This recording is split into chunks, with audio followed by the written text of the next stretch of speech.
ચલો સ્વાદનું સમજ કેટલા સ્વાદ હોય 6 કેટલા 6 તો 6 સ્વાદ કયા કયા ખારો તો ખારો શું હોય નિમક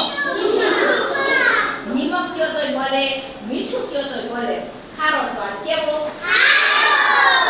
પછી છે મીઠો અથવા તો ગળ્યો તો એમાં શું આવે મીઠું આપણને શું લાગે ચોકલેટ ગોળ ખાંડ પેંડા બધી મીઠાઈ હોય આપણને મીઠી લાગે ને ચલો હવે આવે છે તુરો ત્રીજો સ્વાદ તુરો તુરામાં શું આવશે હળદર પછી હળદેશ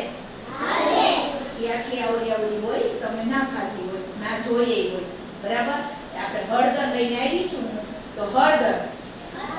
ચોથો સ્વાદ કડવો